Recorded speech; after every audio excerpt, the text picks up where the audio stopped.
Bonjour, bonjour, bienvenue sur Coco TV pour une nouvelle vidéo de présentation. Aujourd'hui, du refroidissement avec le Cryorig H7, dernier petit radiateur de la marque, petit ventirad plus exactement, puisque nous avons un radiateur au format 120 mm avec le dernier ventilateur de la marque, le QF 120.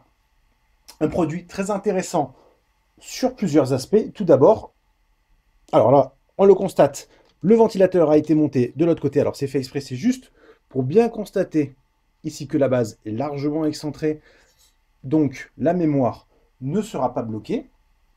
Et ensuite, autre point très important, c'est la hauteur avec le ventilateur. Donc là, on arrive quand même au ras, donc ça va arriver sur le kit de fixation de ce côté. Il ne fait que 145 mm de hauteur, ce qui est vraiment très intéressant pour les boîtiers les plus compacts. Alors, le ventilateur, c'est très simple, c'est de la griffe toute simple. Alors là, il était placé volontairement bas, mais il faudra faire attention lors de l'installation, puisque nous avons des patins en caoutchouc. Alors, il y en a de chaque côté. Et en fait, si on ne fait pas attention, si on le met trop bas, les patins du bas, tout simplement, ne toucheront pas les ailettes, donc ça n'atténuera pas les vibrations. Et pire, il sera légèrement de travers, du coup, ça peut d'autant plus vibrer. On retrouve à l'avant la structure en alvéole, avec sur l'arrière des ailettes beaucoup plus classiques. C'est censé accélérer le flux d'air. Nous avons un top noir, toujours du plastique. Pas de problème par rapport à ça. La finition est très bonne. 3 head pipes avec une intégration très classique, très très propre. Et on le constate, nous avons un kit de fixation qui est déjà intégré. Alors c'est très intéressant ce kit intelligent.